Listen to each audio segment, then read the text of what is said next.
All right. Well, that's it. This is somewhere between a 95 or a 97. I haven't got the title yet, but this is the S10 that is going to be housing that big old motor. And, well, she's rusty. She's, I don't know if you guys can see in here. She's really rusty. But, that's not really the point. We can fix rust. But, other than that, she's rhino lined for protection. You know, you can see that held really good. And she doesn't have any dents whatsoever. Honestly, I can't think of a more street legal truck in my life. But mind all the junk in the back. We already stripped this thing, but she's already got a bed pan or a roll pan. Don't freak out.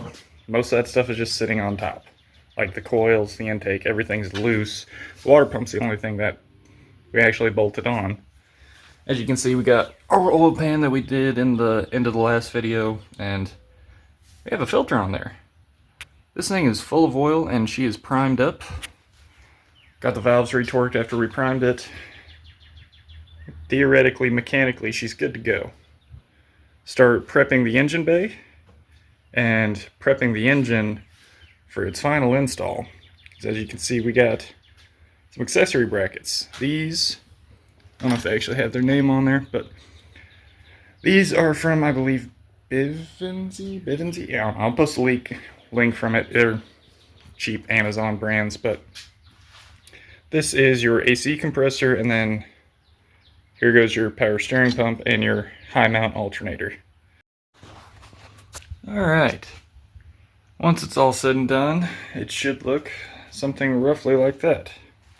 So obviously you got your alternator, you go right there, you can slide your power steering pump up right there, and your AC compressor. Had to do a little bit of thread repair over yonder, but everything else went in pretty smooth. And yeah, that everything being up high is definitely going to help in this thing, because we'll show you guys once we actually get in there, because I've already done a test fit, but it is tight. But we should be having headers on the way soon. We got our flywheel and clutch, and then we can throw that onto it. And then hopefully this will be the last test fit and turn into an install. Alright, so as you can see, we've got accessory brackets, alternator, power steering. Just need to get the actual pumps. Spin this around. We've got the flywheel bolted on. Time to mount the clutch. Also, you can see we got headers. You notice this one is very flat. Come around to the other side. This one points straight down. That's to avoid the steering column. But we'll go ahead and get the clutch bolted on to our nice brand new flywheel. See how it looks. Alright, good morning. Got a little bit of time this morning before work. As you can see, obviously, we got the transmission all bolted up. Notice the headers are off, because we tried to test fit that thing, and running into issues. It's going to be one of two things. We're going to have to either take the transmission back off and mount it inside the truck, or basically get a little creative with it. We have a wiring harness straight off of Amazon. Let me undo this. See if we can even get this thing out. Oh my god. And I have not looked at this yet, so I have no idea what I'm getting myself into. Oh. Alright, let's unravel this. Come back in a second. Alright, got it all unfolded.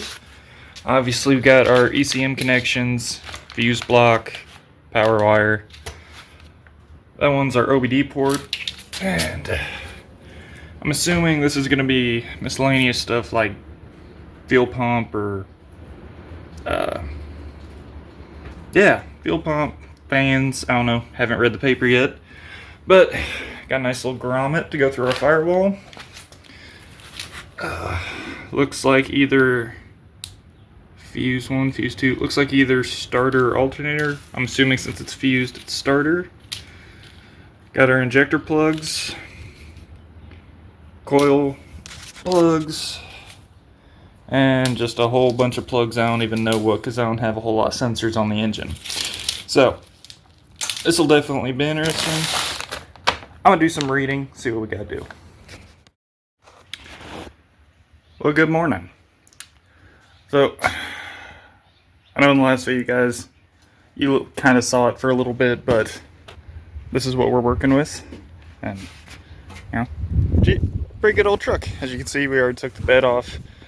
You know, it's got typical northern Missouri rust, so that's just the way it goes. Got an open diff with drum brakes in the rear. We might change that eventually once we figure out how fast this thing actually goes, but for now it should do just fine. Got some pretty sweet little stickers. The inside is more or less filled up with all the junk that came out of it or was just sitting in the bed. Got the old exhaust washer tank and coolant tank. All the AC stuff that's getting thrown away unless somebody really wants it. I'll sell it for about $2 million. If you, I don't know if you can see that, you know, you got your normal transmission tunnel, and then that's daylight. So we're gonna have to patch that eventually. You know, this is kind of cracked, so we might just go ahead and do away with that. But hey, it came with a key, so that's a good start. Got the motor mounts all in. Everything's all prettied up, ready for the motor to go in. As you can see, we still got our fuel lines laying down there. I need to go ahead and rip them out, but before we do anything, I woke up late this morning, so we're not going to swing it in today. Hopefully we can do that tomorrow. But right here, there's about that much steel just hanging down, so we need to get that closer to flush because our transmission is going to be pretty tight. Ignore all the trash in here. Then you can see we've got our wiring harness kind of laid out.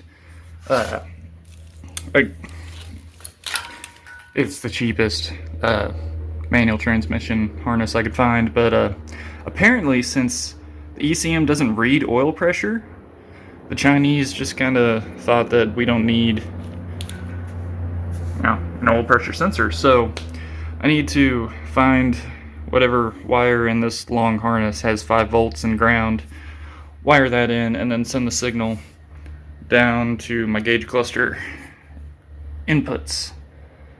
So other than that, yeah, we got the wiring harness all laid out, got a couple sensors, and still need to order an alternator and a power steering pump, but that can all be done later. I don't know if you can see this. We tried putting the engine in the other day, and we're hitting on the valve cover, so we might have to take that off just to get it in there. I know we definitely have to take off the coils because we were really hitting that, but it's a tight fit right in this area. Passenger side, not so much. We kind of got some room, but this bell housing is a lot bigger, or it's a lot wider than the one that was in it. Even though this came out of an S10, this is just a little bit on the big side. So today we need to get this harness back off of this. That way I can run that in, and I'm pretty sure I gotta delete a couple other plugs, like I believe it's this one. I think one of our knock sensors. Yeah, get rid of that. So this harness is technically for a T56, and this transmission's probably out of like a 95 or a 96, so close to the same year truck that we have. But either way, T56s use a different sensor. So we're either going to have to see if we can modify this. As you can see, that's just a 2-pin, and this is the same thing, just a little 2-pin. But go down here, I don't know if you can see it, that one's a 2-pin, and that one's a 2-pin. So what we can do, get some connectors that fit that, splice these out, wire them in, see what happens, and then we can program what the ECM actually needs to read and get our correct speed, and then a reverse lock-out, just a simple switch. So really that one's kind of plain Jane, easy to do. We need to delicately beat the firewall in so that this thing is, more apt to slide in.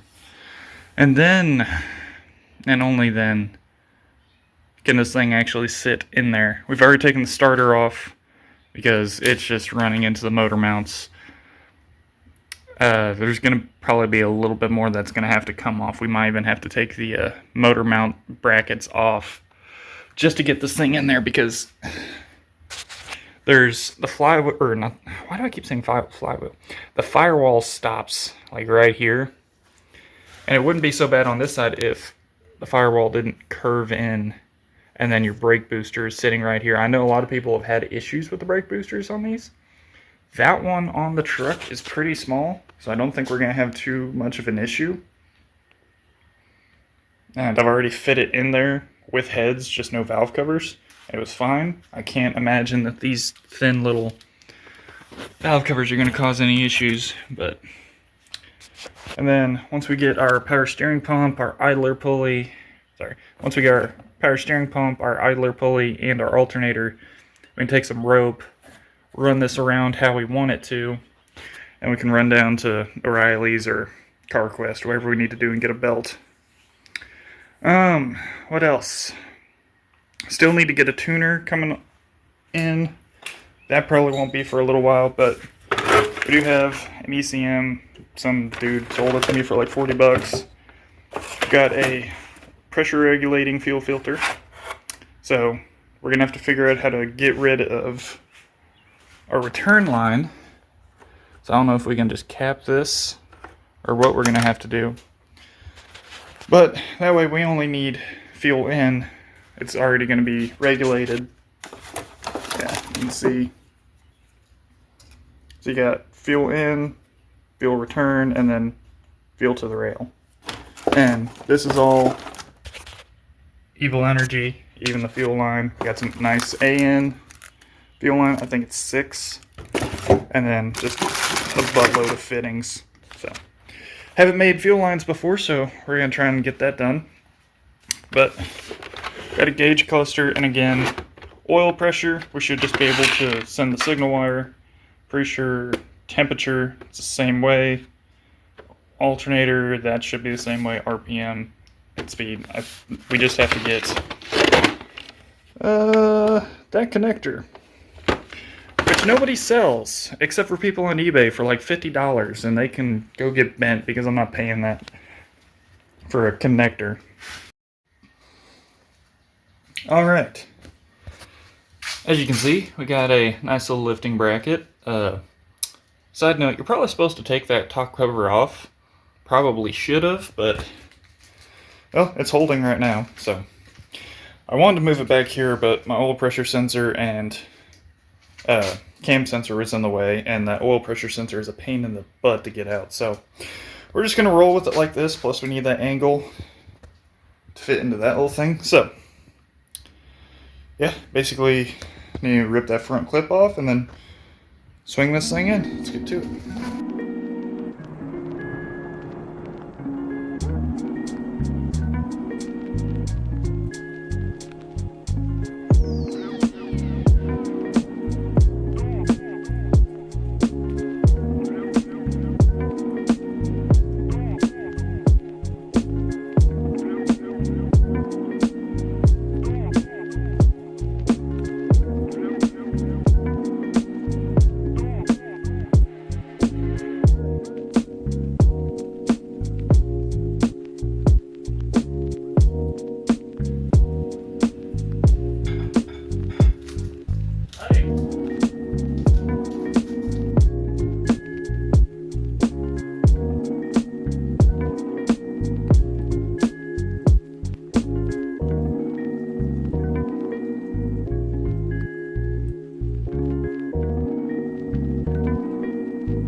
Alright, it is officially in. Now, all the mounts are still loose, but we are ready to tighten them because the factory S10 crossmember with the NV1500, or T5, whatever you want to call it, will fit an LS with an NV3500 two-wheel drive if you take the mount off the bottom, which once I tighten that down, that gap will close. But if you take the mount off the bottom, put it on your NV3500, it'll bolt directly up to the crossmember. So, and obviously you can see that plate's there still loose, and I still need to take those fuel lines out. But other than that, it is in. And as you can see, there's not much. Granted, that's brake line that it's rubbing on right now, so that's easy fix, but there is light between the crossmember and the oil pan. So, whether that actually causes rubbing issues or not, I don't know. This side's a lot better. So I'm gonna get in here and show you. Get past the studs. Got plenty of room. Oh, apparently I'm gonna need a new oil filter. That wasn't planned, but whoops. All right. Granted, this one fell down, but headers are in. Can't get that one to stay up right now. Had to take the steering column loose on this one, but I was able to slide it in from the top. Couldn't do it through the bottom just because of the way it was, but obviously had to have both collectors off. But we have a nice, good gap between our header and our steering column. So now all that's left is get that bracket off, throw the front clip on.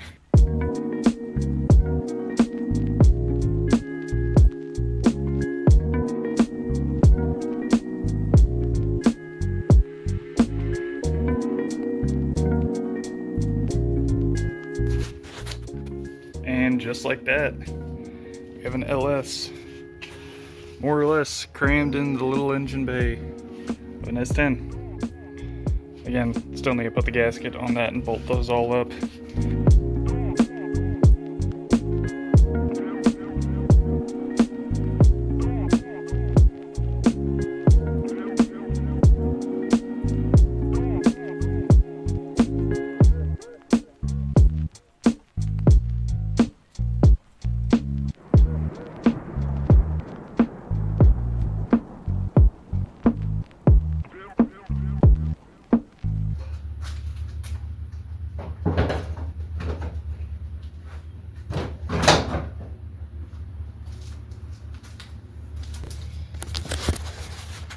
Alright, and tucked away under that dented black hood is an LS. Oh, this thing's gonna be sweet. Alright, we'll come back tomorrow, throw some spark plugs in this thing, get the front clip actually buttoned up, and then start working on the old intake over there. Alright, quick little update. Right now we've just got the engine harness just laying in there, trying to see what all we need to modify on the harness to make it work. Intake is bolted down. We're missing a couple bolts because if you go on Amazon and buy intake manifold bolts from AC Delco, be warned, they only come with 5. So, got our modified, this is the original throttle cable off of the S10 that it came with, which that's a little loose, but whatever. This did come down and it sat at a weird angle, but chopped that off, bolted it in to that hole right there, and we have full close and full open with the pedal. Yeah, that's mostly it out here. And if you come inside, you can see, I don't know how well you can see that, we got all the rust cut out except for this spot right here, because this is where the, I don't know if you can see right there, the cab mount sits on the floor pan, so if I was to cut that out, the whole cab would drop. And I don't want to deal with that, so we just cleaned it up best we could, painted over it, and we're going to weld on top of it. And got our shifter in. It fits real nice. And we have all of our gears. So, now, we just come inside. We have a nice little template for our floor pan. And we have some steel. It's just galvanized. I think it's 18 gauge, but yeah, I'm gonna need both hands for that one. But go ahead and take that, throw it on the ground, throw that on top of it, cut it out, and then we can roll the truck inside and do some floor repair. Alright, got our steel up on a sawhorse and got our first template for the floor pan cut out. It's going to take about probably a good quarter of the steel we got here, but that's not too bad. Got some nice easy lines to cut with the angle grinder, and then got a couple difficult spots, but I think we'll be able to get away with it. Alright, if I can squeeze through here. Ugh. It's been about an hour, and we have some mediocre stitching taking place. That has proven to be the most difficult part, believe it or not. The rust, what? No way. But, so, just gonna keep buzzing away, blowing holes and everything, because, you know, not a whole lot of adjustment on that thing. But, you know, there's some areas that, you know, don't look like complete. Where was it? I can find it. Oh yeah, that little spot, like right there. That doesn't look terrible. No, it looks like crap. But just gonna keep buzzing away. Alright guys, quick little update before we get into the big stuff. We should be getting ready to fire this thing up, but just a quick little update. Got the injector plugs switched over from the EV1, I believe, to the mini connectors. So, got all those wired in. Looks pretty clean. Somewhere over here I have my oil pressure sensor. And if we go to my handy dandy little homemade diagram. So, to go to a 3-wire, we just need a low reference, 5-volt, and signal to the gauge cluster. If I come up here, I have a whole bunch of pins off of Amazon, per usual, so that we can go to our blue connector over here, and I have already made a list of every single hole on the blue that is a 5-volt and low. So, theoretically, all we gotta do is just run some wire into that blue connector, and then, where's my cam sensor? I got these all labeled, so probably poke it out right around this area since they're right next to each other. We got a 15-gallon fuel cell from Evil Energy. This is where all of my fuel line came from. Got a nice little return. It doesn't look the best right now, but it's just temporary so we can get this thing started. And we come down here to a nice hole in the bed.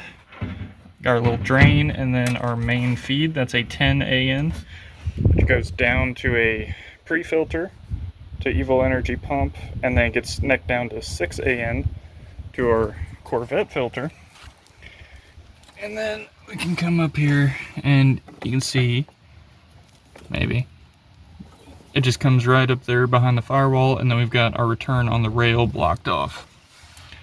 And got our modified cold air intake. This thing was like a foot too long, but got new clamps, nice boots on it. It's just kind of loose right now. I still need to support it, but it is on there. Got our map sensor. MAF or MAF? One of the two. This one's our map. MAF is on the intake. And then, yeah, basically injectors are in. Got all of our spark plugs. Had to do something creative because I went with these porcelain ones to, obviously, headers. But the problem with these fancy headers I was bragging about earlier, yeah, basically these porcelain don't fit, so you have to run a normal style, and it is full contact with the header right there. I don't know if you can see that. It is like bent over. So I've just got a little heat wrap on it for now, Hopefully that doesn't cause issues later, but other than that, everything is mostly the same. It's just been a lot of piddly stuff. Trying to get it to where she's at now. But if you come inside, got her shifter all finished up. Notice the dash is gone, because I'm modifying it to fit a Chevy cluster. Silverado cluster, my bad.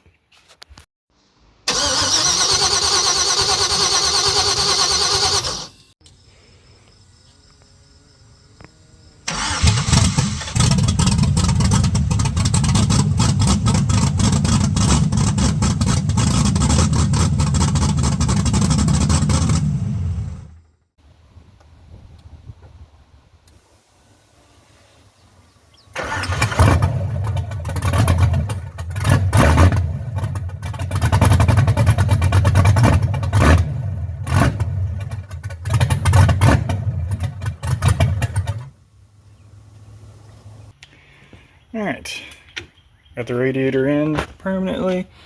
Got some nice booger welds holding up my homemade stand. Got the battery bracket also booger welded in, don't mind that. And serpentine belt is on. Got our coolant completely sealed off. Alternator, power steering's on. We got the drive shaft in it, but not hooked up, it's just in. We're ready. We finally got the idle air control valve replaced and the throttle position sensor replaced. So now everything is reading. Just bump the idle down a little bit to about 950.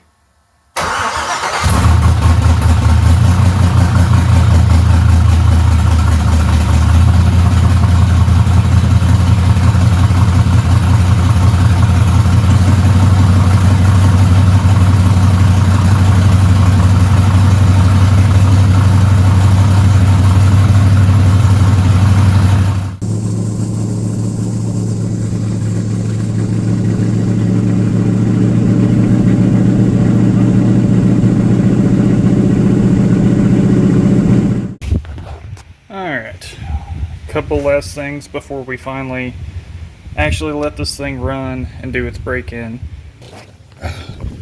Coming down here, you can see we've got some exhaust. Drive shaft is in. Got some new U-joints in it. This is the situation on the clutch slave cylinder. You can see we've got one bolt holding it in, and I had to cut the bell housing to even get it in that far, and the other side doesn't line up because it's hitting the oil pan. So, see if that's really cool, but starting to work. Got a 2.5 to 3 inch adapter there. Fixing to go weld up the passenger side. Put a little bit of exhaust on this thing, that way I'm not going deaf listening to open headers, and so those O2 sensors can actually read. Then, if we come in the cab, we have a different ECM. This one is actually a red-blue drive-by cable ECM. The one that we originally were getting this thing to run on was a blue-green that was expecting a drive-by wire. So, got a new ECM, got it flashed. It actually idles now, but I haven't let it run for long because we are currently getting the gauge cluster wired up. I think all of the gauges work now. I had to replace the oil pressure sensor because it was just pegged out without the engine running. So we got that replaced. Obviously, alternator, power steering, but I think that'll be enough to get it to more or less idle decently. So I'm gonna weld up some exhaust, ignore this crappy cut. There'll be a pipe here hiding that.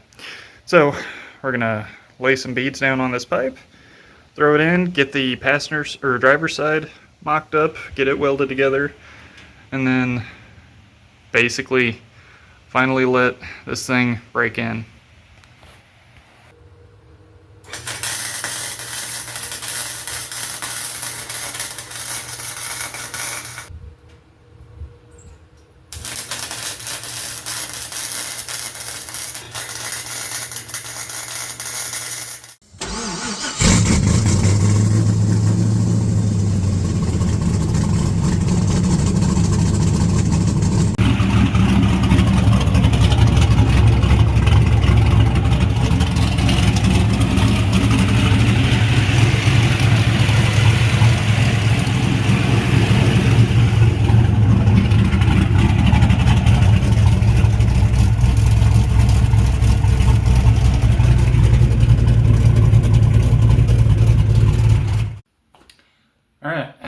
finally got it running.